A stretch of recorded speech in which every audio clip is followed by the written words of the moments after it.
माननीयाभिरक्षकं शिवरूपं शिवानन्दं चन्द्रमौलेर्जनोत्तरे सिद्धसद्गुरुपादाब्जं जननीतथा तत्त्वोपदेशकर्तारं नत्वा भक्तिपुरस्सरं प्रातस्मरणीये नालब्धदैव जगद्गुरु शिवानन्दं ಮಹಾಮಾತೆ ಜಗನ್ಮಾತೆಯ ದಿವ್ಯತಾವಳಿಗಳನ್ನು ಹೃದಯ ಮಂದಿರದಲ್ಲಿ ಧ್ಯಾನಿಸಿಕೊಂಡು ಅದ್ವೈತ ಸಾರ್ವಭೌಮ ಚಕ್ರವರ್ತಿ ಜಗದ್ವಂದ ಜಗದ್ಗುರು ಸಿದ್ಧಾರೂಢ ಅಪ್ಪಮ್ಮನವರ ನಗರದ ಆರಾಧ್ಯ ದೇವತೆ ಜಗದ್ಗುರು ಕಾಡಸಿದ್ದೇಶ್ವರರ ದಿವ್ಯ ಚರಣಾರವಿಂದಗಳಲ್ಲಿ ಪ್ರಣಾಮಗಳನ್ನು ಸಮರ್ಪಣೆ ಮಾಡಿ ಕನ್ನಡ ನಾಡಿನ ಮೋಕ್ಷಗಳ ಹಿತಚಿಂತಕರಾಗಿರುವ ಶ್ರೀಮಂತ ಶಿವಯೋಗಿಗಳ ಶ್ರೀ ಸರ್ಪಭೂಷಣ ಶಿವಯೋಗಿಗಳ ದಿವ್ಯ ವಕ್ತೃತ್ವ ಶಕ್ತಿ ಭಕ್ತಿಯ ಪ್ರಣಾಮಗಳನ್ನು ಸಮರ್ಪಿಸಿ ಕ್ಷೇತ್ರದ ಸಂತಕರ್ತೃಗಳಾಗಿರುವ ರೇವಣಸಿದ್ದೇಶ್ವರ ಅಪ್ಪಂಗಳು ದಾಸೋಜನ ಮತ್ತು ಭಕ್ತಿಯಿಂದ ಮನೆಯು ಶಾಸ್ತ್ರ ಚಿಂತನೆಯಲ್ಲಿ ಸಂಮಿಲಿತರಾಗಿರುವ ಎಲ್ಲರಿಗೂ ಶರಣಾರ್ಥಿಗಳು. ದೈವವೇ ಅಫಲವಾಗಿರುವ ಭಗವಂತಗಳು ಮಾಡಿನ ದೊರೆಯುವ ಸುಗುಣ ಸಂತತಿಯನ್ನು ಇಂದು ವಿತರಣದೊಡನೆ ಭೋಗಿಸುವ ಅರ್ಥದೊಳಗನು ಹಿತವಚನವೇ ತೊಡವೆನಿಕ ದಾನವನು ಶ್ರುತಿ ಬೋಧನೆಯೋಳು ಉಪರತಿ ಇಲ್ಲದಿರುವುದನ್ನು ನುಡಿವೆತ್ತಿ ಸಾರ್ವತಿಕ ಮನೋರಥವನು ನುಡಿವೆತ್ತ ಕೈ ಸಾರ್ವತಿಕ ಮನೋರಥವನ್ನು ಬೇಡುವೆ ನಕವ ನಿಮ್ಮನು ಶ್ರೀರಂಗನಿಂದ ಶಿವಯೋಗಿಗಳ ಕೈವಲ್ಯ ಪದ್ಧತಿಯ ನೀತಿ ಕ್ರಿಯಾಚಾರ ಸ್ಥಳದ 19ನೇ ಪದ್ಯದ ಆರಂಭದಲ್ಲಿ ನಿಜಗುಣರು ಸದ್ಗುಣಗಳ ಪ್ರಾರ್ಥನೆಯನ್ನು ಈ ಪದ್ಯದೊಳಗೆ ಮಾಡ್ತಾ ಇದ್ದಾರೆ. ಹಿಂದಿನ ಪದ್ಯದೊಳಗನ್ನು ಆರಂಭ ಆಗೈತೆ, ಅಲ್ಲಿಂದ ಆರಂಭ ಹಾಗೆ ಎಲ್ಲ ಎರಡೂ ಪದ್ಯಗಳೊಳಗೆ ಸದ್ಗುಣಗಳನ್ನೇ ಹೇಳ್ತಕ್ಕಂತಹ ಉದ್ದೇಶ. ಸದ್ಗುಣಗಳಿದ್ದಲ್ಲೇ ಅಂತಃಕರಣ ಶುದ್ಧಿ ಇರ್ತೈತಿ, ಶುದ್ಧಾಂತಕರಣದಲ್ಲಿ ಜ್ಞಾನ ಆಗ್ತೈತಿ, ಜ್ಞಾನದ್ವಾರ ಮೋಕ್ಷ ಅನ್ನುವಂಥದ್ದು ಆಗ್ತೈತಿ. ಸುಮ್ಮನಾಗದ ಅರಿವಿನಿಂದ ವಿಮುಖತೆ ನೆಮ್ಮಿಗೆ ಚಮಿಸುವ ಗುಣಗಣಗಳಿಗೆ. ಹಾಗಾದ ಎಂಥ ಸದ್ಗುಣಗಳಿರಬೇಕು ಅಂದ್ರೆ ಸದ್ಗುಣಗಳನ್ನೇ ಸುಗುಣ ಸಂತತಿಯನ್ನು ಇಂದು ಬೇಡುವೆನು. ಸದ್ಗುಣಗಳ ಪ್ರಾರ್ಥನೆಯನ್ನ ಮಾಡಿ ಕೊನೆಗೆ ಗುಣಾತೀತನಾಗುವಂತಹ ಸಾಧನೆಯನ್ನು ಜ್ಞಾನಗಳು ಹೇಳ್ತಾ ಹೋಗ್ತಾರ. ಇದು ನೀತಿ ಮಾರ್ಗ ಆಗಿರೋದರಿಂದ ಮನುಷ್ಯ ನೀತಿಯಲ್ಲಿ ಇದ್ರೆ ಮಾತ್ರ ಅವನು ಮೋಕ್ಷಕ್ಕೆ ಅಧಿಕಾರಿಯಾಗ್ತಾನೆ. ನೀತಿ ತಪ್ಪಿ ನಡೆದರೆ ನಿನಗೆ ನರಕ ತಪ್ಪದೋ ಮನುಜ ದಾಸನಾಡೆ. ನೀತಿವಂತನಾಗಿ ಬಾಳಿಲ್ಲ ಅಂದ್ರೆ ಇಲ್ಲಿಯೂ ಸುಖ, ಪರಲೋಕದಲ್ಲಿಯೂ ಸುಖ. ನೀತಿ ಉಳುಗದಂತೆ ಧರೆಯ ಜನರ ಸುಖಕ್ಕಾಗಿ ಹೆಂಗ ಬದುಕಬೇಕು ಮನುಷ್ಯ, ಯಾವಾಗ ಮನುಷ್ಯ ಜನ್ಮ ಸಾರ್ಥಕ ಆಗ್ತೈತಿ ಅಂದ್ರ ನೀತಿಯನ್ನು ಒಂದು ಕ್ಷಣವೂ ಕೂಡ ಬಿಟ್ಟು ನಡೆಯಬಾರದು.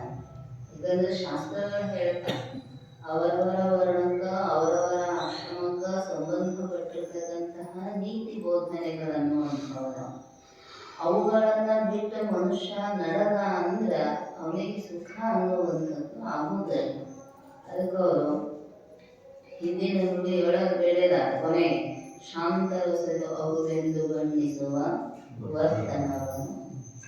ಶಾಂತರು ಅಂದ್ರೆ ಯಾರು ಅನ್ನೋದನ್ನು ಕೇಳಿ ವಿದ್ಯೆ ತ್ಯಾಗ ಕ್ಷಮಾ ಶತ್ರೌ ದುಃಖೇ ದೈನ್ಯಹೀನತ ನಿರ್ದಂಭತಾ ಸದಾಚಾರೇ ಸ್ವಭಾವೋ ಅಯಂ ಮಹಾತ್ಮಭಿಃ. ಮಹಾತ್ಮರ ಶಾಂತರ ಸಹಜ ಸ್ವಭಾವ ಎಲ್ಲರ ಆಗಂತುಕವಾಗಿ ಬಂದು ಮತ್ತೊಂದು ಕ್ಷಣಕ್ಕೆ ಹೋಗ್ತಾವ ಅನ್ನುವಂಥದ್ದಿಲ್ಲ. ವಿದ್ಯೆ ತ್ಯಾಗ, ಯಾರ ಸಂಪತ್ತು ತ್ಯಾಗಕ್ಕಾಗಿಯೇ ವಿನಿಯೋಗ ಆಗಿರ್ತೈತೋ ಆ ಸಂಪತ್ತಿನ ಸದುಪಯೋಗವನ್ನು ಸದಾಕಾಲವೂ ಕೂಡ ಮಾಡ್ಕೊಳ್ತಕ್ಕಂಥವರು. ಕ್ಷಮಾಶತ್ರು, ಎಂಥ ಕೊಲ್ಲುವ ವೈರಿನೇ ಬಂದ್ರೂ ಕೂಡ ಅವರನ್ನು ಕ್ಷಮಿಸುವಂತಹ ಸದ್ಗುಣ. ಕೊಲ್ಲುವ ವೈರಿ ಮನೆ ಬಾಗಿಲಿಗೆ ಬಂದರೂ ಬರೇ ಅನ್ನಬೇಕಂತಾರಲ್ಲ, ಹಂಗ ಆ ಮಹಾತ್ಮನ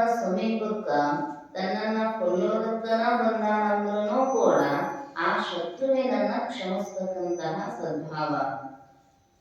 ದುಃಖೇ ದೈನ್ಯ ವಿಹೀನತ, ಯಾರು ದುಃಖದೊಳಗಿರುತ್ತಾರೋ ಅವರನ್ನ ದುಃಖದಿಂದ ಶಮನ ಮಾಡ್ತಕ್ಕಂತಹ ಅಥವಾ ಸಮಾಧಾನವನ್ನ ಮಾಡ್ತಕ್ಕಂತಹ ಸದ್ಭಾವ. ನಿರ್ದಂಭತ ಸದಾಚಾರೆ, ಅವನ ಆಚರಣೆಯೊಳಗೆ ಯಾವುದೇ ದಂಭ ಗರ್ವ ಅನ್ನುವಂಥದ್ದಿರುವುದಿಲ್ಲ. ನಾನಿಷ್ಟೆಲ್ಲ ನಡ್ಕೋತೀನಿ, ನನಗ ಗೌರವ ಕೊಡುವುದಿಲ್ಲ ಅನ್ನುವಂತಹ ಭಾವ ಇರುವುದಿಲ್ಲ. ಸದಾಚರಣೆಗಳು ಎದಕ್ಕ ಅಂದ್ರೆ ತನ್ನ ಉದ್ಧಾರಕ್ಕ, ಮಂದಿ ಉಳಿಸುವ ಸಲುವಾಗಿ ಅಥವಾ ಜನರಿಂದ ಹೌದು ಅನ್ನಿಸಿಕೊಳ್ಳುವ ಸಲುವಾಗಿ ನಮ್ಮ ಆಚರಣೆಗಳಿಲ್ಲ. ಹೆಂಗಿರಬೇಕು ಅಂದ್ರೆ ಪರಮಾತ್ಮ ಮೆಚ್ಚುವಂತೆ ಒಗೆತನವ ಮಾಡುವೆ ಅಕ್ಕ ಹೇಳಿದಳು. ಅದಕ್ಕೆ ಮಹಾತ್ಮರು ಹೇಳ್ತಾರೋ, ನೀ ನಡೀತಕ್ಕಂತಹ ಆಚರಣೆಗಳು ನಿನಗ ಮೋಕ್ಷಕ್ಕೆ ದಾರಿಯಾಗಬೇಕೇ ಹೊರತು ಜನರು ಮೆಚ್ಚಲಿ ಅನ್ನುವಂತಹ ಭಾವನೆಯಿಂದ ಮಾಡಿದರ ಅದಕ್ಕೆ ಅಡೆತಡೆಗಳೇ ಹಾಳು ಬರ್ತಾವ. ಸದಾಚಾರೇ ನಿರ್ದಂಭತ ಸ್ವಭಾವೋಯಂ ಮಹಾತ್ಮನ, ಇದು ಮಹಾತ್ಮರ ಸಹಜವಾಗಿರ್ತಕ್ಕಂತಹ ಸ್ವಭಾವ. ಇಂಥ ಶಾಂತರು ಅಹುದೆಂದು ಬಣ್ಣಿಸುವ ವರ್ತನವ. ಇಷ್ಟೆಲ್ಲ ಸದ್ಗುಣಗಳು ಅವ್ರ ಹತ್ರ ಇರ್ತಾವ. ನಮ್ಮಲ್ಲಿ ಇದರೊಳಗೆ ಯಾವಾರು ಒಂದು ಸದ್ಗುಣ ಸದಾಚರಣೆ ಅನ್ನುವಂಥದ್ದು ಇತ್ತು ಅಂದ್ರೆ ಅವರು ಸಹಜವಾಗಿಯೇ ಒಪ್ಪಿಕೊಳ್ತಾರೆ, ಹೌದಪ್ಪ ಇದು ನಿನ್ನ ಶ್ರೇಷ್ಠ ಆಚರಣೆ. ಶಾಂತರು ಸೆದು ಅಹುದೆಂದು ಬಣ್ಣಿಸುವ ವರ್ತನವ, ಬೇಡುವೆನು ಅಭವ. ಇನ್ನು ಮೂರನೇ ನುಡಿಯ ಆರಂಭದೊಳಗ ವಿತರಣದೊಡನೆ ಭೋಗಿಸುವ ಅರ್ಥದೊಡವನು. ವಿತರಣದ ಒಡನೆ ಭೋಗಿಸುವ ಅರ್ಥದ ಒಲವನು. ಉದಾರತ್ವದಿಂದ ಭೋಗಿಸ್ತಕ್ಕಂತಹ ಸಂಪತ್ತನ್ನು ನೆರವೇರಿಕೊಡು. ಉದಾರ ಅಂದ್ರ ಎಲ್ಲಾ ಗುಣಗಳೊಳಗೆ ಶ್ರೇಷ್ಠವಾಗಿರ್ತಕ್ಕಂಥದ್ದು ವರಗುಣವಾವುದು ಉದಾರ. 14ನೇ ಪದ್ಯದೊಳಗೆ ಕೇಳಿದಾರ. ಎಲ್ಲ ಗುಣಗಳಲ್ಲಿ ಶ್ರೇಷ್ಠವಾಗಿರ್ತಕ್ಕಂಥದ್ದು ವರ ಅಂದ್ರೆ ಶ್ರೇಷ್ಠ. ಎಲ್ಲ ಗುಣಗಳು ಶ್ರೇಷ್ಠವೇ. ಆದ್ರೆ ಮನುಷ್ಯನಿಗೆ ಈ ಉದಾರತೆ ಬರೋದು ಬಹಳ ದೊಡ್ಡದೇ. ಎಲ್ಲಾ ಬಿಡಬಹುದು, ಆದ್ರೆ ಕೈಯಾಗಿನ ರೊಕ್ಕ ಬಿಡಾಕ ನಾಯಕಂತ. ಸಣ್ಣ ಹುಡುಗರು ನೋಡಿದ್ರೆ ಸಣ್ಣಾಗಿದ್ದಾಗ ಗೊತ್ತೈತೆ ಇಲ್ಲ ಮುಂದೆ ಅನ್ನೋದು. ಗಟ್ಟಿಯಾಗಿ ಹಿಡಿದು ನೋಟ್ ಹೊರದ್ರು ಕೈ ಬಿಡೋದಿಲ್ಲ. ಈ ಗಟ್ಟಿ ಹಿಡಿದಿರ್ತಾವಲ್ಲ ಅವು ಕುತ್ತಿಗೆ ಕಡೆಯಾಕಾಗನೋ ಹಿಡಿದು ಬಿಡುವುದಿಲ್ಲ. ಹಾಗೆ ಕೈಯಾಗಿ ಹಿಡಿದಿಟ್ಟು ಒಟ್ಟ ಬಿಡ್ಲಿಲ್ಲ ಅಂದ್ರೆ ಗೊತ್ತು ಮಾಡ್ಕೋಬೇಕು, ಮುಂದೆ ಯಾರಿಗೂ ರೊಕ್ಕ ಕೈ ಬಿಡೋದಿಲ್ಲ. ಬಿಡಾಕ ಈಗ ಬಡೋದು ಕಲಿಸ್ಬೇಕ ಮಕ್ಕಳಿಗೆ. ಯಾಕಂದ್ರೆ ಮೊನ್ನೆ ಹೇಳಿದ ಹತ್ತಿ ಬಾಯಿ ಗಡಿಗೆ ಒಳಗೆ ಶೇಂಗಾ ತಗೊಂಡು ಕೈ ತಕ್ಕೊಳ್ಳುವಾಗ ಹ್ಯಾಂಗ ಕೈ ಹರಿತೈತೋ ಹಂಗೆ ಗಟ್ಟಿಯಾಗಿ ಸಂಪತ್ತನ್ನ ಹಿಡಿದೀವಿ ಅಂದ್ರೆ ಅದಕ್ಕೆ ಹೆಚ್ಚು ದುಃಖ ಅನ್ನುವಂಥದ್ದು ಇರ್ತೈತಿ. ಅದಕ್ಕೆ ಅವ್ರು ಹೇಳಿದ್ರು ಉದಾರತೆ ಅನ್ನುವಂಥದ್ದು.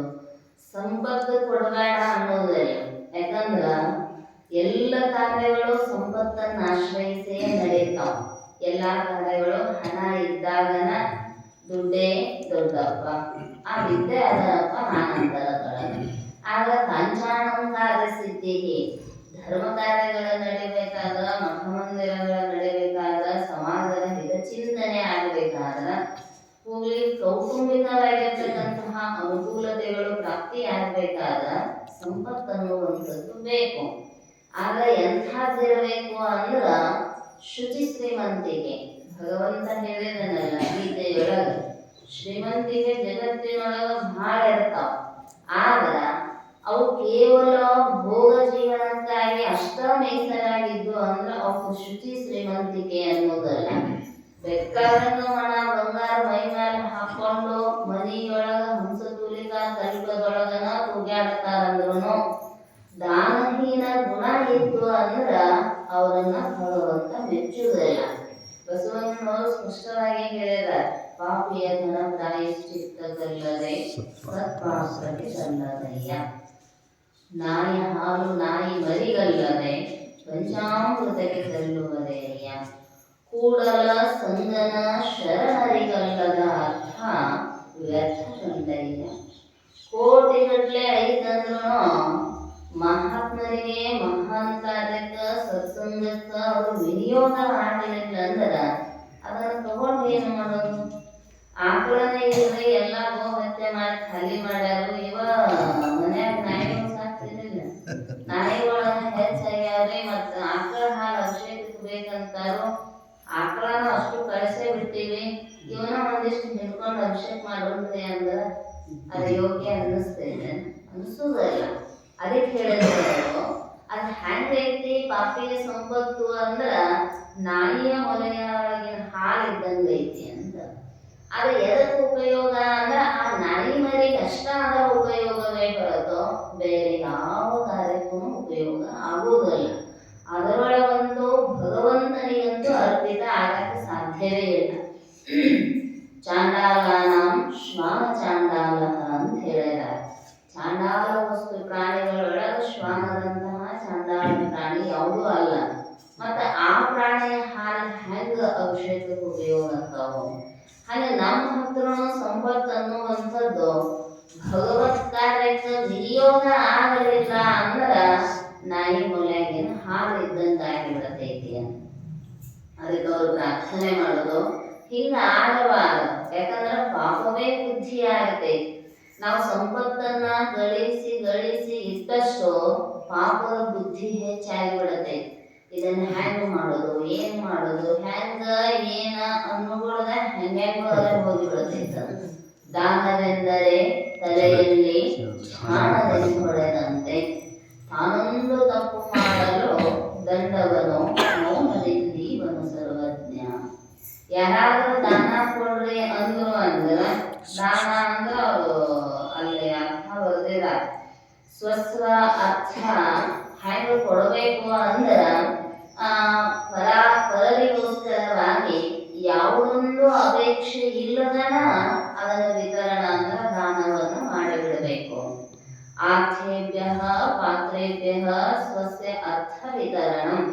ಆಪ್ತರಾಗಿರ್ತಕ್ಕಂಥವರಿಗೆ, ಪಾತ್ರತೆ ಇರುವಂಥವರಿಗೆ ಇನ್ನೊಂದು ಯಾವುದರ ಅಪೇಕ್ಷೆ ಇಲ್ಲದೆ, ಮತ್ತೇನರ ಅಪೇಕ್ಷೆ ಇಟ್ಟುಕೊಂಡು ನಾವು ಕೊಟ್ರ ಅವಷ್ಟು ಕೊಡ್ತಾರ್ರಿ ಅಂತ ಮುಯಿ ಮಾಡ್ತೇವಲ್ಲ, ಹಂಗ ಮಾಡುವಂಗಿಲ್ಲ.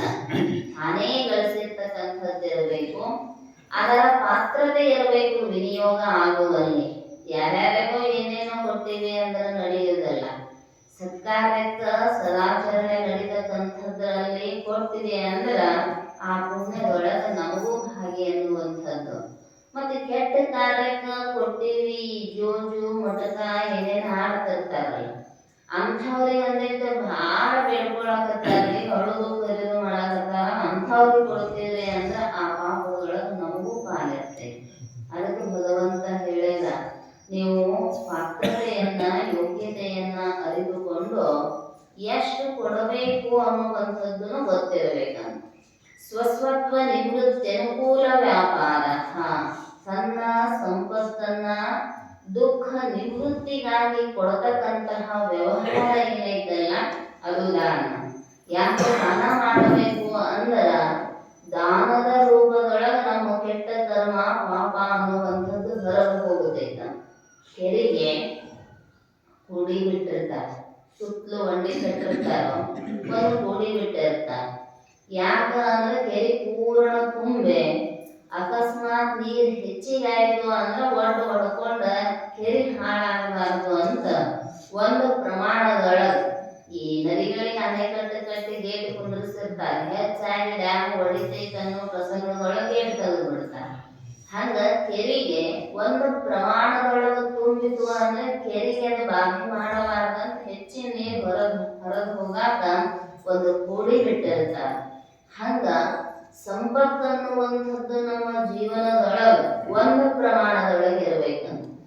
ಎಷ್ಟು ಬೇಕೋ ಅಷ್ಟು ಇತ್ತು ಅಂದ್ರೆ ಏನೂ ಬಾಧೆ ಆಗೋದಲ್ಲ.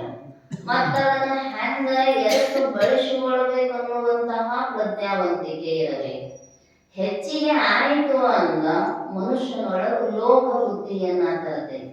ಲೋಭ ಬುದ್ಧಿ ಅನೇಕ ಪಾಪ ಕಾರ್ಯಗಳನ್ನ ಮಾಡಾಕ ಹಚ್ಚಿದೈತಿ.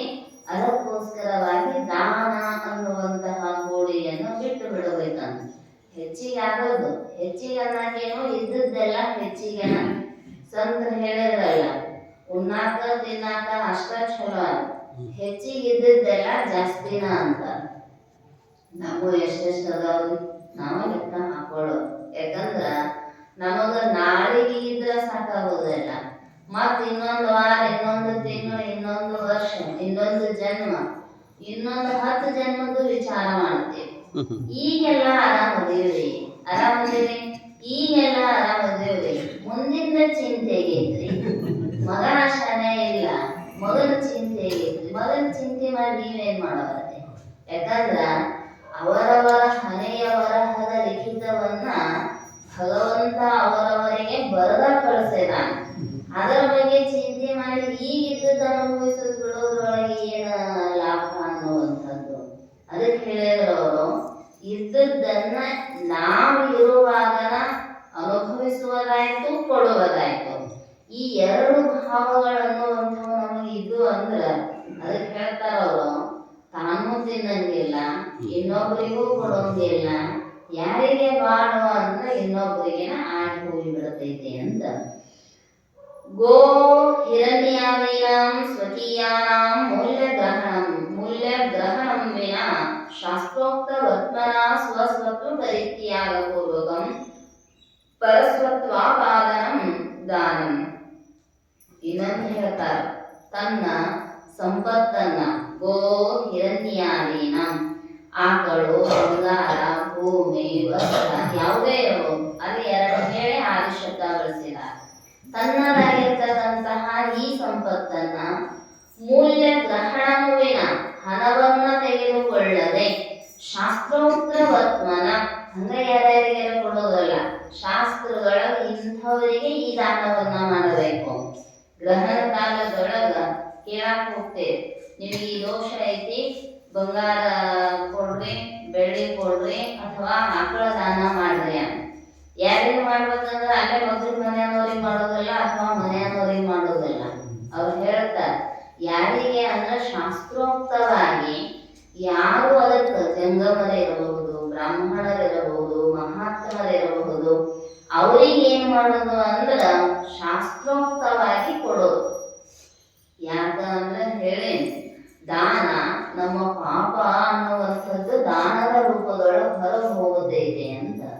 ಮತ್ತು ದಾನ ತಗೊಳ್ಳುವವರ ಹತ್ರ ಆ ಪಾಪವನ್ನ ಶಮನ ಮಾಡುವಷ್ಟು ಜಪ, ತಪ, ಅನುಷ್ಠಾನಾದಿಗಳನ್ನುವಂಥವು ಇರಬೇಕು. ಎಲ್ಲರಿಗೂ ದಾನ ತೆಗೆದುಕೊಳ್ಳುವ ಅರ್ಹತೆ, ಯೋಗ್ಯತೆ ಅನ್ನುವಂಥದ್ದು ಇರೋದಿಲ್ಲ. ಯಾಕಂದ್ರೆ ದಾನ ಕೊಡ್ತಾರೋ ಅಂದಾಗ ಅಷ್ಟು ಜಪ ಮಾಡ್ಬೇಕಾಗ್ತೈತೆ ಅವರ ಪಾಪ ಪರಿಹಾರಕ್ಕಾಗಿ. ಈಗೇನಾದ್ರೂ ದೋಷಗಳು ಇದ್ದು ಅಂದ್ರ ಅವರಿಗೆ ದಾನ ಕೊಡ್ತಾರ. ಎಷ್ಟು ಹೆಚ್ಚಿನ ವಸ್ತುಗಳನ್ನ ಕೊಡ್ತಿರ್ತಾರೋ ಅಷ್ಟು ಹೆಚ್ಚಿಗೆ ಜಪ ಅನ್ನುವಂಥದ್ದು ಮಾಡಬೇಕಾಗ್ತಿರ್ತೈತಿ. ಅದಕ್ಕೋಸ್ಕರವಾಗಿ ಶಾಸ್ತ್ರೋಕ್ತವಾಗಿ ಅದಕ್ಕೆ ಯೋಗ್ಯರಾಗಿರ್ತಕ್ಕಂತಹ ಅಧಿಕಾರಿಗಳಿಗೆ ಅದನ್ನ ವಿನಿಯೋಗ ಮಾಡಬೇಕು. ಸ್ವಸ್ವತ್ವ ಪರಿತ್ಯಾಗ ಪೂರ್ವಕಂ. ಮತ್ತೆ ಯಾರ ಮನೆಯಂದರೆ ಮಾಡ್ಕೊಂಡು ಬಂದ ದಾನ ಕೊಟ್ಟಿವ್ರಿ, ತಿಮ್ಮಪ್ಪಗ ವಜ್ರದ ಕಿರೀಟ ಹಾಕಿವ್ರಿ ಅಂದ್ರ ಪಾಪ ನಮ್ಮನ್ನ ಕೈ ಬಿಡೋದಿಲ್ಲ. ನಾವು ಎಷ್ಟು ಜನ್ಮಾರ ಎತ್ತಿವರ್ಲೆ, ಯಾರ್ಯಾರಿಗೆ ಅಭಿಷೇಕ ಮಾಡಿಸಿದ್ರು ಅಷ್ಟ, ಯಾರ್ಯಾರಿಗೆ ಕಿರೀಟ ಹಾಕಿದ್ರು ಅಷ್ಟ. ಶಾಸ್ತ್ರನ ಹೇಳಿದ್ದಲ್ರಿ, ನಮ್ಮ ಪಾಪ ಇದ್ರ ದಾನದ ಮೂಲಕ ಹೊರಗೆ ಹೋಗೈತಿ ಅಂದ್ರ ಮಂದಿ ಮನ್ಯಾಗ ಕೊಡು ಮಾಡಿ ತಂದದ್ದು ಮಹಾನ್ ಪಾಪ. ಅದನ್ನ ದಾನ ಮಾಡುವ ಅಧಿಕಾರ ನಿನಗಿಲ್ಲ ಅಂತ. ಪ್ರತಿನಿತ್ಯವೂ ಕುಂತಿ ದಾನ ಮಾಡ್ತಿದ್ದಳಂತ. ಎಷ್ಟು ಅಂದ್ರ ತಾನು ಊಟದ್ದು ಕುಂತಾಗ, ದ್ರೌಪದಿ ತಾನು ಊಟದ್ದು ಕುಂತಾಗ ತನಗೆ ಎಷ್ಟು ಬೇಕೋ ಅಷ್ಟನ್ನ ನಿಲ್ಲಿಸಿಕೊಂಡು ಅದರೊಳಗೆ 3 ಭಾಗ ಮಾಡಿ, 1 ಭಾಗ ಗೋಧಿ ಕೊಡ್ತಿದ್ರು, 1 ಭಾಗವನ್ನ ಭಿಕ್ಷುಕರಿಗೆ, ಅತಿಥಿಗಳಿಗೆ ಕೊಡ್ತಿದ್ರು, 1 ಭಾಗವನ್ನ ಮಾತ್ರ ತಾನು ಊಟ ಮಾಡ್ತಿದ್ರು. ಎಲ್ಲಾರು ಕೇಳ್ತಿದ್ರ, ನೀ ಉಣ್ಣೋದ್ರೊಳಗ ಬಿಟ್ಟು ಯಾಕ ಆಕಳಿಗೆ, ಅತಿಥಿಗಳಿಗೆ ಕೊಡ್ತೀವಿ? ಉಗ್ರಾಮದೊಳಗ ಸಾಕಷ್ಟು ಅಡಿಗೆ ತಯಾರೈತಿ, ಭಂಡಾರದೊಳಗ ಸಾಕಷ್ಟು ಸಂಪತ್ತೈತಿ, ಅದನ್ನ ಎತ್ತಿ ಕೊಡಬೇಕಲ್ಲ. ಅವಾಗ ದ್ರೌಪದಿ ಒಂದು ಮಾತು ಹೇಳಿದ್ರ, ಅದು ಯಾವ ಸಂಪತ್ತು ಕೂಡ ನಂದಲ್ಲ, ನಂದಿರ್ತಕ್ಕಂಥದ್ದು ನಾ ಮಾಡಿರ್ತಕ್ಕಂತಹ ಕಾರ್ಯಕ್ಕೆ ನನಗೆ ಅಧಿಕಾರ ಇರೋದು ನಾ ತಿನ್ನೋ ಅನ್ನದ ಮೇಲೆ ಅಷ್ಟ. ಮತ್ತೆ ಹೆಚ್ಚಿಗೆ ನೀಡಿಸಿಕೊಂಡರೆ ಕೊಡಲ್ಲ ಅಂದ್ರೆ ಹೆಚ್ಚಿಗೆ ನೀಡಿಸಿಕೊಂಡ ಅನ್ನವೂ ಕೂಡ ನಂದಲ್ಲ. ನನಗೆ ಇವತ್ತು ಎಷ್ಟು ಬೇಕೋ ಅಷ್ಟನ್ನ ನಿಲ್ಲಿಸಿಕೊಳ್ಳೋದು, ನನ್ನದಾಗಿರ್ತಕ್ಕಂತಹ ವಸ್ತುವನ್ನ ಅಥವಾ ಅನ್ನವನ್ನ ಮಾತ್ರ ದಾನ ಮಾಡುವ ಅಧಿಕಾರ ನನಗೈತೆ ಹೊರತು ಬೇರೆಯವ್ರದ್ದು ಕೊಡುವ ಅಧಿಕಾರ ಇಲ್ಲ. ಅದಕ್ಕೆ ಅಷ್ಟು ಸೂಕ್ಷ್ಮವಾಗಿರ್ತಕ್ಕಂಥದ್ದು ಧರ್ಮ. ನಾವು ನಮಗೆ ಸಂಬಂಧಪಟ್ಟು ನಾವು ಗಳಿಸಿರ್ತಕ್ಕಂಥದ್ದನ್ನ ಕೊಡ್ಬೇಕಂತ ಪದೇ ಪದೇ ಎಚ್ಚರಿಸ್ತಾರ. ಕಾರಣ ದಾನ ಮಾಡುವ ಭರಾಟೆಯೊಳಗೆ ಎಲ್ಲಿಂದರ ತಂದು ದಾನ ಮಾಡುವುದು ಅನ್ನುವಂಥದ್ದಲ್ಲ, ಅದು ಭಗವಂತನಿಗೆ ಸಮರ್ಪಣೆಯೂ ಕೂಡ ಆಗುವುದಲ್ಲ. ಮತ್ ಹೆಂಗಿರ್ಬೇಕಂದ್ರ ಪರಸತ್ವಾಪಾದ, ಅವರಿಂದ ಏನನ್ನು ಬಯಸಲಾರದ, ಇನ್ನೊಬ್ಬರಿಂದ ಕಸಿದುಕೊಳ್ಳಲಾರದ ನಾವು ಅದನ್ನು ನೀಡಿದ್ವಿ ಅಂದ್ರ ಅದು ದಾನ ಅನ್ನುವಂಥದ್ದಾಗಿದೆ. ಅದಕ್ಕೆ ಹೇಳಿದ್ರು ವಿತರಣ. ತರಣೆ ಅಂದ್ರ ದಾಟಿಸ್ತಕ್ಕಂಥದ್ದು. ಈ ದಾನಗುಣ ವಿಶೇಷವಾಗಿ ನಮ್ಮನ್ನ ದಾಟಿಸ್ತೈತಂತ. ಎಲ್ಲಿಂದ? ಆಕಳ ಹುಟ್ಟಿಯೊಳಗ ಅಚ್ಚೆ ಬಂಗಾರ ಅಂತ ಗಾದೆ ಮಾತೈತಲ್ಲ, ಆ ಒಂದು ಸಲ ಗಂಡ ಹಾಳ ಜೀವನ ಶ್ರಾವಣ ಮಾಸ ಸಂಬಳ ಪ್ರಸಾದ ಕರಿಬೇಕಂತ ಹೆಣ್ಮಗಳು ಗಂಡರೇ ನೀ ಕರದೆ ಅಂದ್ರೆ ಗಾಡಿ ತಕ್ಷಣ ಕೊಡಂಗಿಲ್ಲ, ಊಟ ಮಾಡಿಸೋದು ಎಬ್ಬಿಸಿ ಕಳಿಸೋದು. ಸಂಬಳ ಒಂದು ಏನ್ ಸ್ವಭಾವ ಅಂದ್ರೆ ದರ್ಶನ ಪ್ರಕಾರ ಮಾಡ್ಕೊಂತಿದ್ದೆ, ಹಂಗ ಮಾಡ್ಕೊಂಬುದಲ್ಲ. ಅದನ್ನ ಅತಿ ವಿಚಾರ ಮಾಡಿದ್ರು, ನನಗದೇ ಕರಿಬೇಕು ಅನ್ನುವಂತಹ ಇಚ್ಛಾ ಐತಿ. ಆಗ ನನ್ನ ಗಂಡರ ಹಿಂದೂ ಪ್ರತಿಬಂಧಕ ಆಗದು ಪಡ್ಕೊಂತಿದ್ದನು. ಹಂಗ ಹೇಳಿದ್ದು ಶಾಸ್ತ್ರದ ನಿಯಮ. ದೇವರಿಗೆ ಅಭಿಷೇಕ ಎಲ್ಲ ಮಾಡಿದ ಮ್ಯಾಲ, ತಾಂಬೂಲ ಕೊಟ್ಟ ಮ್ಯಾಲ ದರ್ಶನ ಸಮರ್ಪಣೆ ಮಾಡ್ತೀರಿ, ಆಮೇಲೆ ಪ್ರದಕ್ಷಿಣೆ ಹಾಕಿ ನಮಸ್ಕಾರ ಮಾಡ್ತೇವೆ. ಶಾಸ್ತ್ರದ ನಿಯಮ ಅದ ದಾನದೊಳಗ. ಮತ್ತ ಅಕಿನ ಒಂದು ವಿಚಾರ ಮಾಡಿದೆ, ಯಾಕಂದ್ರ ಸ್ತ್ರೀ ಬುದ್ಧಿ ಹೆಂಗಿರ್ತೈತೆ ಅಂದ್ರೆ ಬಹಳ ಚಲೋ ಇರ್ತೈತಿ. ಮೊಳಕಾಲ ಕೆಳಗ ಬುದ್ಧಿಶಿಯವ್ರು ಅದನ್ನ ಹೇಳ್ತಿದ್ರಲ್ಲ, ಹೆಣ್ಮಕ್ಳ ಬುದ್ಧಿ ಮೊಳಕಾಲ ಕೆಳಗ ಅಂತ ಕರೆ, ಮೊಳಕಾಲ ಕೆಳಗಿನಷ್ಟು ಬುದ್ಧಿನ ಗಂಡ್ಮಕ್ಳು ತಲೆ ಮೇಲೆ ಹಾರುವಂತಹ ಕೆಲಸ ಮಾಡ್ತಾರ. ಬುದ್ಧಿಶಿಯವ್ರ ಹೇಳ್ತಿದ್ರು ಇದನ್ನ. ಅಂದ್ರ ಅಷ್ಟು ವಿಚಾರವಂತರು ಅಂತ. ಹಂಗಂತ ಅಪ್ಪುಗಳು ವಿಚಾರವಂತರ ಇಲ್ಲ ಅಂತಲ್ಲ, ಆದ್ರೂ ಅವರಿಗಿರುವಷ್ಟು ವಿಸ್ತಾರವಾದ ಭಾವನೆ ಅಂತೀರಲ್ಲ. ಹೆಣ್ಮಕ್ಳಿಗೆ 2 ಗುಂಡಿಗೆ ಇರ್ತಾವ, ಅದಕ್ಕೆ ಅವ್ರಿಗೆ ಬಹಳ ಹಾರ್ಟ್ ಅಟ್ಯಾಕ್ ಆಗುದಿಲ್ಲ. ಯಾಕಂದ್ರೆ ಅವ್ರ ಮನಸ್ಥಿತಿ ವಿಶಾಲ ಇರುತ್ತೆ. ಎಲ್ಲಾರು ನನ್ನವರು ಅಂತಾರೆ, ಎಲ್ಲಾರಿಗೂ ಸೇವಾ ಮಾಡುವ ಮನೋಭಾವನೆ ಇರುತ್ತೆ. ಅದಕ್ಕೆ ಅಷ್ಟ ಧೈರ್ಯ ಅನ್ನುವಂಥದ್ದು ವಿಚಾರ ಮಾಡಿದ್ರು. ಮತ್ತೆ ಹೆಂಗ ಮಾಡೋದು? ನಾನರೇ ಸಣ್ಣಾಗಿದ್ದಾಗಿಂದಲೂ ನಮ್ಮ ಮನೆಯೊಳಗೆ ಶ್ರಾವಣ ಮಾಸದೊಳಗೆ ಮಹಾತ್ಮರಿಗೆ ಪ್ರಸಾದ ಮಾಡುವ ಪದ್ಧತಿ ಇದ್ದೇನೆ. ಇಲ್ಲದೆ ಹಿಂದೂ ಪ್ರತಿಬಂಧಕ ಹಾಕಿದ್ರು, ಹೆಂಗರ ಮಾಡಿ ಪ್ರಸಾದ ಮಾಡಿಸಬೇಕು. ಆಕೆ ಗಂಡಕ್ಕೆ ಹೇಳಿದ್ರಂತ, ಪ್ರಸಾದ ಮಾಡಿಸಿದಾಗ ಏನಾರ ಕೊಡಬೇಕು ಮಹಾತ್ಮರಿಗೆ, ನಾ ಬೇರೆ ಏನೂ ಕೊಡೋದಿಲ್ಲ, ರೊಕ್ಕ ಬಂಗಾರ ಮತ್ತೊಂದು ಕಾಳು ಕಡಿ ಏನೂ ಕೊಡೋದಿಲ್ಲ, ಆಕಳ ಕೊಡ್ಬೇಕನ್ನೋ ಇಚ್ಛಾ ಆಗೈತಿ. 50,000 ರೂಪಾಯಿ ಆಕಳ ಅಲ್ರಿ, ನಾ ಆ ಆಕಳ ಕೊಡೋದಿಲ್ಲ, ಮಣ್ಣಿನ ಆಕಳ ಕೊಡ್ತೀನಿ ಅಂದ್ರು. ಮಣ್ಣ ಬೇಕಾದಷ್ಟು ಮಾಡಿಕೊಡು ಅಂತಂದ. ಆಯ್ತು, ಬಂದ್ರು, ಪ್ರಸಾದ ಮಾಡಿದ್ರು. ಆಕಳ ಗಂಡನ ಕೈಲೇನ ಕೊಡಿಸಿದ್ರಂತ. ಕೊಟ್ಟು ಬಿಡ್ರಿ ಅಂತ. ಮಣ್ಣಿನ ಮತ್ತು ವಚ್ಚೆ ಇರ್ತೈತಲ್ಲ, ಅವನ್ನ ಮಣ್ಣಿಂದೈತೆ ಅದಕ್ಕೆ ವಚ್ಚೆ ಐತಿ, ಮತ್ತೆ ಅಷ್ಟೇ ತಲೆ ಓಡ್ಬೇಕ್ರಿ. ಕೊಟ್ಟ ಮುಂದೆ ಮರಣ ಬಂತು. ಇಬ್ರು ಒಮ್ಮೆ ಪುಣ್ಯ ಹೋದ ಮ್ಯಾಲ ಅಲ್ಲಿ ವೈತರಣಿ ನದಿ ಅಂತ, ಪಾಪದ ವೈತರಣಿ ನದಿ ಹರಿತಿರ್ತೈತ.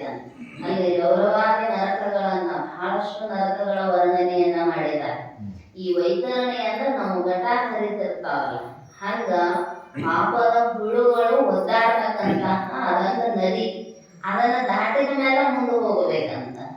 ಅದು ಬಂದು ದಾಟೋದು ಹೆಂಗರೆ ವಿಚಾರ ಮಾಡಕ್ ಹತ್ತಿದ್ರು. ಇದನ್ನ ದಾಟಬೇಕಂದ್ರೆ ಇದ್ರೊಳಗ ಮುಳುಗಿ ಹೋಗ್ಬೇಕಾಗ್ತೈತಿ. ಏನ್ ಮಾಡ್ಬೇಕು ಅಂದಾಗ ಅಲ್ಲೊಂದು ಆಕಳ ಬಂತಂತ. ಆಕಳ ಬಂದು ಹೇಳ್ತು, ನನ್ನ ಬಾಲ ಹಿಡ್ಕೋರಿ, ನಾ ಆ ಕಡೆ ದಾಟಿಸ್ತೇನೆ ನಿಮ್ಮನ್ನ ಅಂತ. ಅವಾಗ ಹೆಂಡತಿ ಮುಖ ನೋಡಕತ್ತಿದ್ದ, ಇದೇನಿಂದ ಬಂತು ಅಂತ.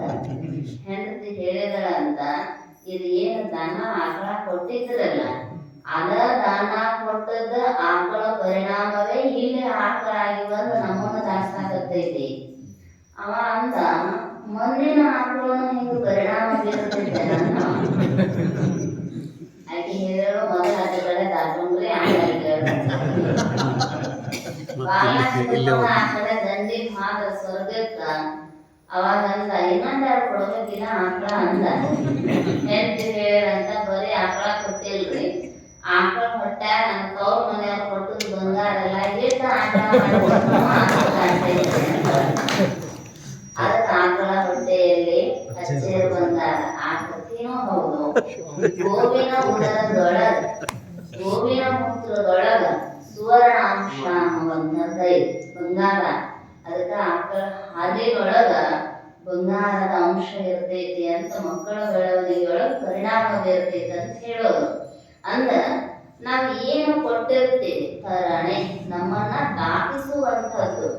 ವಿಶೇಷವಾಗಿ ನಾವು ಏನರೇ ಮತ್ತ ಕೊಟ್ಟಿವಂದ್ರ ಅದು ಮುಳುಗಿಸೇ ಬಿಡ್ತೈತಿ. ನಾವು ಏನು ಕೊಡಬೇಕು ಅನ್ನುವಂತಹ ವಿಚಾರ ಮಾಡ್ಬೇಕಂತ ಹಳಸಿದ್ದು ಹುಳ ಹತ್ತಿದ್ದು ನಮಗೆ ಉಪಯೋಗ ಇಲ್ಲದೆ ಇರುವಂತಹದ್ದನ್ನ ಎಂದೂ ಕೊಡಲ್ಲ. ಆಕಳುಗಳ ಮನೆ ಬಾಗಿಲಿನೊಳಗೆ ಬರಲಿ, ನಾಯಿಗಳೇ ಬರಲಿ, ಏನೇ ಬರಲಿ, ನಾವು ತಿನ್ನುವುದಕ್ಕೆ ಯೋಗ್ಯ ಆಗಿರಬೇಕು. ಯಾಕೆ ದ್ರೌಪದಿ ತನ್ನ ತಟ್ಟೆಯೊಳಗಿಂದ ಎತ್ತಿ ಕೊಡುತ್ತಿದ್ದಳು ಅಂದ್ರ ಅದು ನಮಗೆ ತಿನ್ನಕ್ಕೆ ಯೋಗ್ಯ ಇರಬೇಕು. ರೊಟ್ಟಿ ಆಗಲಿ ಪಲ್ಯ ಆಗಲಿ ಹಿಂಗೆ ಜೇನು ಬರುವಂಥದ್ದು ಕೊಡಬಾರ್ದ. ಯಾಕಂದ್ರೆ ಅದು ನಮಗೂ ಯೋಗ್ಯ ಅಲ್ಲ ಅಂದಾಗ ಪ್ರಾಣಿಗಳಿಗೂ ಗೋಮಾತೆಗಂತೂ ಅದನ್ನು ಕೊಡ್ಲೇಬಾರದು. ನಾನಂತೂ ಮುಸುದನೇ ಇಲ್ರಿ ಅವು, ಯಾಕಂದ್ರ ಅಷ್ಟು ಶಾಪ್ ಇರ್ತಾವ. ಅದಕ್ಕ ವಿದ್ಯಾರ್ಥಿ ಲಕ್ಷಣ ಹೇಳುವಾಗ ಶ್ವಾನದ ಉದಾಹರಣೆ ಕೊಟ್ಟಿದ್ದಾರೆ. ಅದಕ್ಕೆ ಒಟ್ಟಾರೆ ನಾವು ಕೊಡಬೇಕಾಗಿರ್ತಕ್ಕಂಥದ್ದು ನಮಗೆ ಯೋಗ್ಯವಾಗಿರ್ತಕ್ಕಂಥದ್ದನ್ನ ಇನ್ನೊಬ್ಬರಿಗೆ ಕೊಡ್ತಕ್ಕಂಥದ್ದು.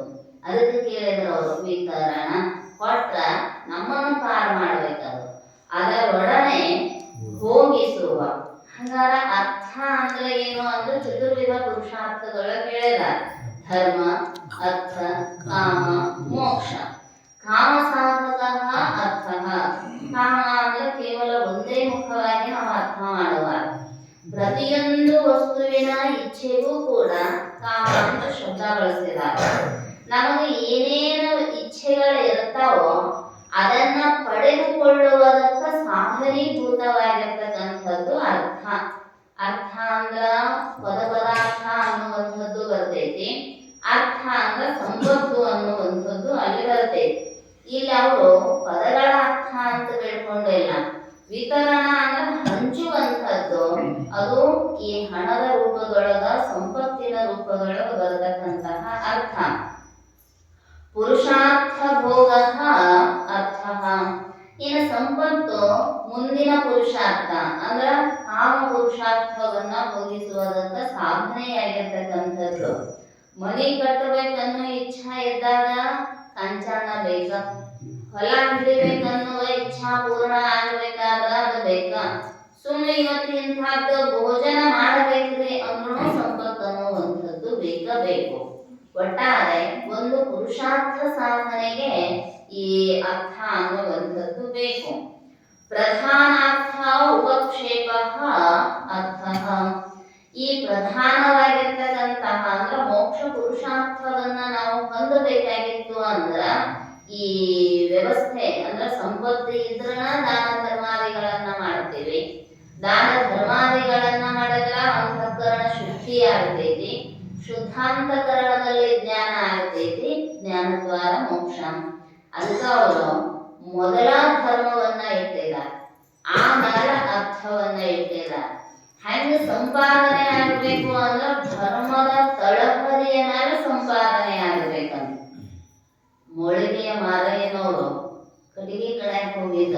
ಯಾಕಂದ್ರೆ ಕಟ್ಟಿಗೆ ಕಡ್ಕೊಂಡು ಬಂದು ಮಾರೋದು.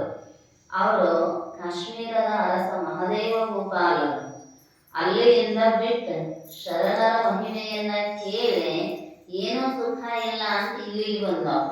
ಮತ್ತೆ ಕಾಯಕ ಮಾಡೇ ಬದುಕಬೇಕಲ್ರಿ ಕಲ್ಯಾಣದೊಳಗ. ನಮ್ಮ ಕಲ್ಯಾಣ ಆಗಬೇಕಾದ್ರೂ ನಾವು ಕಾಯಕವನ್ನ ಮಾಡಿಯೇ ಸತ್ಸಂಗ ಮಾಡಬೇಕು. ಅದು ನಿಮಗೆ ಹೇಳೋ ಅವಶ್ಯಕತೆನೂ ಇಲ್ಲ. ಯಾಕಂದ್ರ ಪ್ರತಿನಿತ್ಯವೂ ನೀ ಕೈಗಾರಿಕೆ ಉದ್ಯೋಗವನ್ನ ಮಾಡಿ ಅದರಿಂದ ಸಮಯವನ್ನ ಮೀರಿಸಿಕೊಂಡು ಒಂದೊಂದು ತಾಸ ಸತ್ಸಂಗಕ್ಕೆ ಇಡ್ತಿರಲ್ಲ, ನನಗನ್ನಿಸ್ತೈತೆ ಬಹುಶಃ ಕಲ್ಯಾಣದೊಳಗಿದ್ದು ಶರಣರು ಮಾಡಿಬಿಡ್ತಿರಂತೀರೇನೋ ಅಂತ. ಅಸಾಮಾನ್ಯ ಪ್ರಶಸ್ತಿ ಕೊಟ್ಟಿದ್ದಾರ. ಹಂಗ ಸಮಯ ಪಾಸ್ ಮಾಡೋ ಒಂದ್ ತಾಸು ಬಂದು ಇಲ್ಲಿ ಕುಂತ್ರೆ ಏನಾಗುದಿಲ್ಲ.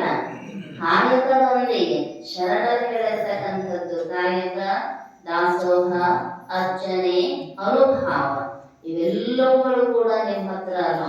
ಮಹಾದೇವ ಭೂಪಾಲ ಇಲ್ಲಿ ಬಂದು ಕಾಯಕ ಮಾಡ್ಬೇಕಲ್ಲ ಅಂದಾಗ ಕಟ್ಟಿಗೆ ಮಾರೆ ಅದರಿಂದ ಬಂದ ಸಂಪತ್ತಿನಿಂದ ದಾಸೋಹ ಮಾಡೋದು. ಒಂದು ಸಲ ಕಟ್ಟಿಗೆ ಕಡ್ಯಾಕ್ ಮಾದ್ರು ಭಗವಂತ ಪರೀಕ್ಷೆ ಮಾಡ್ಬೇಕನ್ನ ಶರಣನಾಗಿ ಏನೆಲ್ಲವನ್ನ ತ್ಯಾಗ ಮಾಡಿ ಬಂದಾನೋ ಆಗ ಮನಸ್ಸಿನಾಗಿನ ಆಸೆ ಹೋಗೈತೆ ಇಲ್ಲೋ ನೋಡ್ಬೇಕು ಅಂತ ಕಟ್ಟಿಗೆ ಕಡಿದ್ರೊಳಗ ಅದರೊಳಗಿನ ಮುತ್ತು ರತ್ನಗಳು ಹೊರಗೆ ಬರಾಕತ್ತಿದ್ವು ಅಂತ. ಅವ್ರಂದ್ರು ಎಷ್ಟರ ಹುಳ ಅದಾವ ಈ ಕಟ್ಟಿಗ್ಯಾಗ, ಹುಳ ಹಾಕಿದ ಕಟ್ಟಿಗೆ ಯಾರು ತಗೋಬೇಕು ಅಂದ್ರ ಇಡೀ ಅರಣ್ಯವನ್ನೇ ಅಡ್ಡಾಡಿದ್ರು ಎಲ್ಲಾದ್ರೊಳಗ ಮುತ್ತುಗಳು ಬರಾಕತ್ತಾನ. ಇವತ್ತು ಈ ಅಡಗಾರನ ಹುಳ ಇದ್ದಂಗ ಕಾಣ್ತಾವ ಅಂತ ಅದನ್ನ ಬಿಟ್ಟು ಬೇರೆ ಕಡೆ ಮಾಡ ಭಗವಂತ ಅಂದ, ನನ್ನ ಭಕ್ತರ ಭಕ್ತಿಯ ಮುಂದೆ ನಾನ ಸೋತು ಬಾರ್ನಲ್ಲ ಅಂತ. ನನಗೆ ಯಾವಾಗೆಲ್ಲವನ್ನ ಆಸೆ ಮೂಡಬಹುದು, ಆದರೆ ಎಲ್ಲವರ ಮಧ್ಯದೊಳಗಿದ್ದುಕೊಂಡು ಎಲ್ಲವನ್ನ ತ್ಯಾಗ ಮಾಡಿ ಮುಟ್ಟುಗಳನ್ನ ಹುಡುಗಳಂತೆ ಕಾಣಬೇಕಾಗಿತ್ತಂದ್ರ ಆ ಶರಣತ್ವ ಅನ್ನುವಂಥದ್ದು ಒಳಗೆ ಎಷ್ಟು ಗಟ್ಟಿಗೊಂಡಿರಬಾರದು ಅಂತ. ಮತ್ತೆ ಕಟ್ಟಿಗೆ ತಗೊಂಡು ಬಂದು ಮಾರಿ ಕೇಳಿದಂತ ಹೆಂಡತಿ ಅಲ್ಲಿ ಮತ್ತೆ ಎಷ್ಟೊತ್ತು ಆದ್ರೆ ಇವತ್ತ ದಾಸೋಹಕ್ಕೆ ತಡ ಆಯ್ತು ಅಂತ ಹೇಳಿದ್ರ ಅನ್ಸ. ಇವತ್ತು ಯಾಕೋ ಬರೇ ಅಲ್ಲಿ ತುಂಬಾ ಬರೇ ಹುಡುಗಳ ಇದ್ದು ಕಟ್ಟಿಗೆ ಒಳಗ ಮತ್ತೆ ಕಟ್ಟಿಗೆ ಹತ್ತಿರ ಹುಳ ಹುಗಿ ಎಬ್ಬಿಸ್ತಾವು, ಯಾರು ತಗೋಬೇಕು ಅದ್ರ ಸಲುವಾಗಿ ಲೇಟ್ ಆಯ್ತು ಅಂದ್ರಂತ. ನಮಗಾಗಿದ್ರ ಇಲ್ಲೇ ಸಿಕ್ಕ್ರ ಹುಡಿ ಕಟ್ಕೊಂಡು ನಾವು ಲೇಟಾಗೆ ಬರ್ತಿದ್ವಿ, ಹುಡಿ ಕಟ್ಕೊಂಡ್ರು ಅದ ಲೇಟ್ ಆಗಿ. ಅದಕ್ಕೆ ಹೇಳ್ತಾರ ಅವರು ಏನ್ ಇರಬೇಕು ನಮ್ಮ ಕಾಯಕ ಅಂದ್ರೆ ಧರ್ಮದ ತಳಹದಿಯ ಮೇಲೆ ಅರ್ಥದ ಸಂಪಾದನೆ ಅನ್ನುವಂಥದ್ದು. ಆ ಅರ್ಥದಿಂದ ಧರ್ಮದಿಂದಲೇ ಕಾಮನೆ ಎನ್ನುವಂಥದ್ದು ಪೂರ್ಣ ಆಗಬೇಕು. ಅದು ಮೂರಕ್ಕೂ ಸಾಧನೆ ಅದು ಧರ್ಮ ಅನ್ನುವಂಥದ್ದು. ಭೋಗಗಳು ಕೂಡ ಧರ್ಮದ ಆಧಾರದ ಮೇಲನ ಅವು ಏನಾಗಬೇಕು ಅಂದ್ರ ನಡಿಬೇಕು. ಅಂದ್ರ ಧರ್ಮದಿಂದಲೇ ಜ್ಞಾನ, ಜ್ಞಾನದಿಂದಲೇ ಮೋಕ್ಷ ಅನ್ನುವಂಥದ್ದು ಸಿದ್ಧಿಸ್ತೈತಿ ಅಂತ. ಅದನ್ನ ಹೇಳಿದವರು ಆಖ್ಯತೆ ಪ್ರಾರ್ಥ್ಯತೆ ಪ್ರಾಣಿಗಳಿಗೆ ವಿತ್ತಾದಿಗೆ. ಆಖ್ಯತೆ ಅಂದ್ರೆ ಯಾರಿಗೆ ಅದರ ಅಪೇಕ್ಷೆ ಇದೋ, ಪ್ರಾರ್ಥ್ಯತೆ ಅವ್ರು ಸಹಜವಾಗಿಯೇ ಪ್ರಾರ್ಥನೆ ಮಾಡ್ತಾರೆ. ಭಗವಂತ ಹೇಳಿದ ನನ್ನ 4 ರೀತಿಯ ಭಕ್ತರೊಳಗ ಆರ್ಥೋ ಜಿಜ್ಞಾಸುರರ್ಥಾರ್ಥಿ ಜ್ಞಾನಿ ಚ ಭರತಶ್ವಭ. ಆರ್ಥ, ಆರ್ಥಿ, ಜಿಜ್ಞಾಸು, ಜ್ಞಾನಿ. ಆರ್ಥ ಅಂದ್ರೆ ದುಃಖಿತನಾಗುವವನು, ಅರ್ಥಿ ಅಂದ್ರೆ ಈ ಸಂಪತ್ತನ್ನ ಅಪೇಕ್ಷೆ ಮಾಡುವವನು. ಯಾರು ಅರ್ಥದ ಅಪೇಕ್ಷೆಯಿಂದ ಪ್ರಾರ್ಥನೆಯನ್ನ ಮಾಡ್ತಾರೋ ಅಂಥ ಪ್ರಾಣಿಗಳಿಗೆ ವಿತ್ತಾದಿಗಳನ್ನ ಕೊಡುವಂಥದ್ದು ಏನು ಅಂದ್ರ ಇಲ್ಲಿ ದಾನ. ಅದಕ್ಕ ಬಯಸ್ತಕ್ಕಂಥದ್ದು ಅರ್ಥ. ಪ್ರಾಣಿಗಳ ಇಚ್ಛೆಯಿಂದ ಪ್ರಾರ್ಥನೆ ಮಾಡಿ ಏನು ಸಂಪಾದನೆ ಮಾಡ್ತಾವಲ್ಲ ಪ್ರಾಣಿಗಳಂದ್ರೆ ಈ ಮನುಷ್ಯ ಪ್ರಾಣಿಗಳೆಲ್ಲವೂ ಕೂಡ. ಅದಕ್ಕೆ ಶಬ್ದ ಹೇಳಿದರು ಸುಖಾಧಿಕ ದುಃಖಾಜನಕಂ ಯತಿ. ಸುಖಕ್ಕಿಂತಲೂ ಅಧಿಕವಾಗಿ ದುಃಖಕ್ಕೆ ಕಾರಣೀಭೂತವಾಗಿರ್ತಕ್ಕಂಥದ್ದು. ಯಾಕವರು ಈ ಕಾಯಕದಿಂದ ಬಂದ ಕಾರ್ಯ ಸಂಪಾದರು ಲಿಂಗಾರ್ಪಿತ ಅಂತ ಶರಣರು ಹೇಳಿದ್ರು ಅಂದ್ರ ಹೆಚ್ಚಿಗೆ ದುಃಖನ ಕೊಡ್ತೈತಿ. ನಾವು ಹೆಚ್ಚಿಗೆ ಬಯಸಿದಷ್ಟು ಅದು ಬೇಕು ಇದು ಬೇಕು ಅನ್ನೋ ಕೊಡದ ಅದು ಸಂಗ್ರಹ ಮಾಡೋದ್ರೊಳಗ ಆಯುಷ್ಯ ಹೋಗಿಬಿಟ್ಟಿರುತ್ತೆ. ಅದಕ್ಕೆ ಸುಖಾಧಿಕ ದುಃಖ ಜನಕಂ ಇತಿ. ನಮಗ ಅನ್ನಿಸಬಹುದಷ್ಟ ಇಲ್ರಿ ಈಗ ಕಷ್ಟಪಟ್ರ ಮುಂದೆ ಆರಾಮಾಗಿರಬಹುದ್ರಿ ಅಂತ. ಈಗ ಆರಾಮ್ ಇಡಗೊಟ್ಟಿಲ್ಲದು ಮುಂದೆ ಹೆಂಗ ಆರಾಮ್ ಇಡಗೊಡ್ತೈತಿ? ಹೌದಾ? ಯಾಕಂದ್ರ ಬಳಸುವಾಗ ಕಷ್ಟ, ಬಳಸುವಾಗಂತೂ ಏನೋ ಕಷ್ಟ. ಹೇಳಿನಲ್ಲ ಕೂಸುಗಳು ಕೈಯಾಗ ರೊಕ್ಕ ಬಿಡಬೇಕಾದ್ರೆ ಹೆಂಗ ಚೀರ್ತಾವ, ಅವು ಬುದ್ಧಿ ಇಲ್ಲ ಚೀರ್ತಾವ. ನಾವು ಬುದ್ಧಿ ಇದ್ದು ಚೀರ್ತೀವಿ. ನಾವು ನಂದೆಲ್ಲ ತಗೊಂಡು ಹೋದ್ರಲ್ಲ ಅಂತೇಳಿ ಹಾಗಾಗಬಾರ್ದಂತ. ಬಳಸುವಾಗೂ ಕಷ್ಟ, ಇನ್ನು ಬಿಟ್ಟು ಹೋಗುವಾಗ ಏನ್ ಆರಾಮ ಬಿಟ್ಟು ಹೋಗುವಾಗ ಹುಳಿ ಮದುವೆ ಮಾಡ್ತಾರ. ಹೊಂಟಿದ್ದ ಮುದುಕ ಮೂಲ್ಯಾಗ ಬರದಕ್ಕೆ ಮೂಲ್ಯಾಗ ನಮ್ಗೆ ಗೊತ್ತಿರ್ಬೇಕು. ಕೊನೆಗೆ ಎಲ್ಲಿಗೆ ಬರ್ತೈತಿ ಅಂದ್ರ ನಮ್ಗೆ ಅಲ್ಲೇ ಬರ್ತೈತಿ. ಮತ್ತ ಕಾಟದ ಮೇಲೆ ಬಿಟ್ಟು ಕಾಲ ಹಾಕ್ತಾರ. ಆಮೇಲೆ ಈ ಫರ್ನಿಚರ್ ಮಾಡೋದಕ್ಕೆ ಕೇಳಿ ಚಲೋ ಇರ್ಬೇಕು, ಅಂಥಾಗಿರ್ಬೇಕು, ಇಂಥಾಗಿರ್ಬೇಕು, ಎಂಥಾಗಿದ್ರು ನಿನ್ನ ಕಡೆ ಕೊಯ್ಯೋದು ಕೌದೆ ಹೋಗ್ಯಾವ ಹೋಗ್ಯಾರ. ಬಾಳ ತಟ್ಟು ತಗೊಂಡಿರ್ತಾರ, ಅದನ್ನಾಗ ತಗೊಂಡು ಹೋಗ್ಬಿಡ್ತಾರ. ಮೊದಲ ಗಟ್ಟಿ ಮಾಡ್ಕೋ ಕಳಿಸುವಾಗ ಈ ತಟ್ಟು ಬಿಟ್ಟದ್ದ ಅಲ್ಲಿ ಮಲಗಿಸಿದ್ದರು ಮುದುಕನ್ನ. ಎಷ್ಟ ಆಗೈತೆ ಪರಿಸ್ಥಿತಿ ಅಂದ್ರ ಇನ್ನೊಂದು ಕ್ಷಣ ಹೋಗ್ತೈತಿ, ಬಾಯಿ ಹೋಗ್ತೈತಿ ಅಂತಾರಲ್ಲ. ಬಾಯಿ ಹೋಗೋದಲ್ಲ, ದೇವ್ರ ಕಡಿತಾನದ. ಏನೇನಾರ ಮಾತಾಡಿ ಮಾತು ಏನೇನಾರ ಗದ್ದಲ ಮಾಡ್ಕೋಬಾರ್ದು ನಾವ್ ಅಂತೀವಿ. ಹಂಗ ಬಾಯಿ ಹೋಗ್ತಾನ. ಮತ್ ಹಾಲು ಹುಡುಗಿಲ್ರಿ ಮಂದಿ ಬಡ್ಡಿ ವ್ಯವಹಾರ ಮಾಡ್ತಿದ್ದ.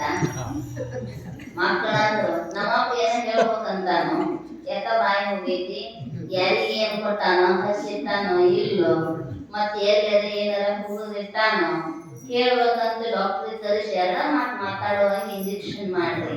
ಅವ್ರು ಹೇಳೋದು ಒಂದ್ 20,000 ಆಕೈತಿ. 20 ಯಾಕೆ 30 ಹೋಗಲ್ಲ. ಆ 1 ಲಕ್ಷ ಕೊಟ್ಟೈತಂದ್ರ ಸಾಲ, 1 ಲಕ್ಷ ಹುಡುಗಿಟ್ಟೈತಂದ್ರೆ ಯಾಕ ಸೊನ್ನೆ ಮಾಡ್ತಾನೋ, ಕೈಗೆ ಮ್ಯಾಲ ಬರುವಲ್ತು. ಅದಕ್ಕ ಇಂಜೆಕ್ಷನ್ ಮಾಡ್ರಿ. ಇಂಜೆಕ್ಷನ್ ಮಾಡಿದ್ರು ಬರೇ ಅಂತಿದ್ದ. ಓಟಿಟ್ಟಾನ ಅಂತ ಇವ್ರು ಅಂದ್ರು. ಆವಂದ ಈ ಕಲ್ಯಾಣ ತರ ಕಸಬರಿಗೆ ಎಲ್ಲೈತೆ ಲಕ್ಷ ಮಗ ಅಂತ ಕಲಾಸ. ಅದಕ್ಕ ಅಂತ ಕಸಬರಿಗೆ ತಿನ್ನಾಕತ್ತಿದ್ದು ಕೈ ಬಿಡಿಸು ಅಂತ ಅನುಗೊಳದ ಶಿವಾಯ ನಮ್ಮ ಮಗ ಅಂದ. ಎಷ್ಟರ ಮೋಸ ಮಾಡಿ ನಮ್ಮ ಹೋಗುವಾಗ 30,000 ರೂಪಾಯಿ ಕಸೂರ್ನ ಯಾಕಂದ್ರ ಭಾವನೆಗಳು ಹೆಂಗಿರ್ತಾವ ಅಂದ್ರೆ ಕೊನೆಗೆ ಹಂಗ ಆಗ್ತೈತಿ. ಅದಕ್ಕ ದೇವ್ರ ಬಾಯಿ ಕಸ್ಕೊಂಡಿರ್ತಾನ. ಹಿಂಗ ಆಸೆ ಇಟ್ಕೊಂಡು ಹೋಗಬಾರ್ದು ಅಂತ ತಿಳ್ಕೊಂಡ ಒಂದೊಂದ ಇಂದ್ರಿಯಗಳನ್ನ ಶಿಥಿಲ ಮಾಡ್ಕೊಂತ ಬಂದು ಸುಮ್ಮನಿಂದ ಸ್ವರೂಪದೊಳಗ ನೀನು ಚಿಂತನೆ ಮಾಡ್ಕೋತ ನನ್ನನ್ನ ಸೇರುವ. ಆದ್ರೂ ಗದ್ದಲ ಹಿಡಿಸ್ತಾರೆ. ಸೊನ್ನೆ ಮಾಡಿ ಅಲ್ಲಿ ಅದು ಐತಿ, ಇಲ್ಲಿ ಇದು ಐತಿ ಅಂತೇಳಿ ಅದು ಇದು ಅನ್ನೋದೊಳಗ ಅಲ್ಲೇ ಹಾಳಿ ಬಂದು ಬಿಡ್ತೇವ್ ನಾವು. ಅದಕ್ಕೆ ಶಿವಾಯ ನಮ ನೋಡಕ್ ಹೋಗಿರ್ತೀರಲ್ಲ, ಬಾಳ ಜೇರದಾರಂತ್ರಿ ಒಂದಿನ ಮಾತಾಡಿಸಿ ಬರೋಣ, ನೋಡಿ ಬರೋಣ ಅಂತ ಅವಾಗ ಹೋಗಿ 10 ನಿಮಿಷ ನಾಮಸ್ಮರಣೆ ಮಾಡಿದೆ. ಯಾಕಂದ್ರೆ ಅದರ ನಾಮ ಕಿವಿಯಾಗಿ ಬಿದ್ದ ಅವ್ರಿಗೆ ವೃತ್ತಿ ಆ ಕಡೆ ಇರ್ಲಿಲ್ಲ ಅಂದ್ರೆ ಜೈಗರೆ ಹೇಳ್ಕೊಂಡು ಹೋಗ್ಬೇಕಾದ. ಆ ಪಾದಾಗ ನೀವೊಂದು ಹತ್ತು ಅವ್ರನ್ನ ಅಳಿಸಿ ಮರತಿದ್ದರಂದ್ರ ಮಾತಾಡಿ ನೆನಪು ಮಾಡಿ ಅವ್ರ ಬುದ್ಧಿಯೊಳಗೆ ಶಕ್ತಿ ಕಡಿಮೆ ಇರ್ತೈತಿ, ಮರ್ತಿರ್ತಾರೆ. ಇವ್ರು ನೆನಪು ಮಾಡ್ತಾರೆ. ನೆನಪು ಮಾಡಿ ಹತ್ರು ಅಂದ್ರ 10 ಕೂಡಲೇ ಮನುಷ್ಯ ಲಘು ಈ ಕಡೆ ಹೊಳ್ತಾನೆ.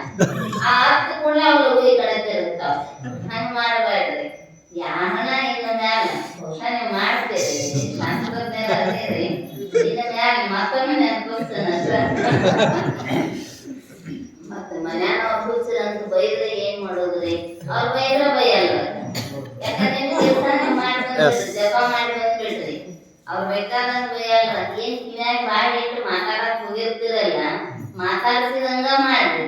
ಆದ್ರೆ ಓಂ ನಮಃ ಶಿವಾಯ ಅಂದು ಬಂದು ಬಿಡ್ರಿ. ಅವಿಗೆ ನೀವು ಮಾತಾಡ್ಸಿದ್ರೆ ಓಂ ನಮಃ ಶಿವಾಯ ಅಂದಿದ್ರೆ ಏನ್ ಗೊತ್ತಾಗ್ತೈತಿ? ಯಾಕಂದ್ರೆ ಕೆಲವೊಬ್ರು ಇರ್ತಾರೆ, ನಮಗೇನ್ ಹತ್ತೈತಿ, ಇವ್ಗೇನ್ ಹತ್ತೈತಿ, ಅಳು ಮನ್ಯಾಗ ಬಂದು ಓಂ ನಮಃ ಶಿವಾಯ ಜಪ ಮಾಡಾಕತ್ತಾವ ಅಂತಾರ. ಅಂದ್ರ ಯಾಕಂದ್ರ ಮನುಷ್ಯರಿಗೆ ಕೊನೆಯ ಅವಸ್ಥೆಯೊಳಗ ಬಹಳ ಕಠಿಣತಮವಾಗಿರ್ತಕ್ಕಂತಹ ಪರಿಸ್ಥಿತಿ. ಮೊನ್ನೆ ಪೂರ್ಣ ಹೇಳಿದ್ರಲ್ಲ, ಏನೇನ್ ನೆನಪಾಗ್ತಾವ ತಾಯಿ ಒಳಗಂತ, ಅವೆಲ್ಲ ಮರಿಬೇಕಾಗಿತ್ತಂದ್ರ ಭಗವಂತನ ಚಿಂತನೆ ಎನ್ನುವಂಥದ್ದು ಸದಾವ ಕಾಲವೂ ಕೂಡ ಇರಬೇಕು. ಆ ಭಾವ ಇರಬೇಕಾಗಿತ್ತಂದ್ರ ವಸ್ತುವಿನ ಮೇಲಿನ ಲೋಕ ಬುದ್ಧಿ ನಮ್ದು ಕಡಿಮೆ ಇರಬೇಕು. ಲೋಭ ಕಡಿಮೆ ಆಗಬೇಕಾಗಿತ್ತಂದ್ರೆ ಅದನ್ನು ಉದಾರವಾಗಿ ಇನ್ನೊಬ್ಬರಿಗೆ ಕೊಟ್ಟು ಬಿಡಬೇಕು. ಸುಖಕ್ಕಿಂತಲೂ ಹೆಚ್ಚಿಗೆ ದುಃಖವನ್ನ ಕೊಡತಕ್ಕಂಥದ್ದು ಅರ್ಥ. ಏಕೈಕೇಂದ್ರಿಯ ಮಾತ್ರ ಗ್ರಾಹ್ಯ ವಿಶೇಷ ಗುಣ.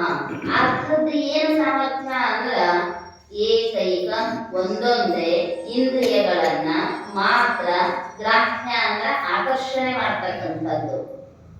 ಒಂದು ನೋಡ್ತೈತಿ, ಒಂದು ಕೇಳ್ತೈತಿ, ಒಂದು ಮೂಸಿಸ್ತೈತಿ.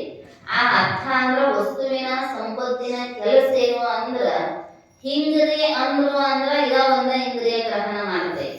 ಅದನ್ನ ಕಣ್ಣನ ಕೇಳಾಕ ಬರೋದಿಲ್ಲ, ಬಾಯಿನೂ ಅಲ್ಲಿ ಕೇಳಾಕ ಬರೋದಿಲ್ಲ. ಒಂದೊಂದೇ ಇಂದ್ರಿಯಗಳನ್ನ ಗ್ರಹಣ ಮಾಡಿಕೊಂಡು ಸಂಪಾದಿತವಾಗತಕ್ಕಂಥದ್ದು ಅರ್ಥ. ಪ್ರವೃತ್ತಿ ಫಲತ್ವಂ ಅರ್ಥ. ನಮ್ಮನ್ನ ಪ್ರವೃತ್ತರನ್ನಾಗಿ ಮಾಡ್ತಕ್ಕಂಥದ್ದು. ಅದು ಬೇಕು ಅನಿಸಿದಾಗ ಆ ಕಡೆ ಹೋಗಾಕ್ ಹಚ್ಚುವಂಥದ್ದು.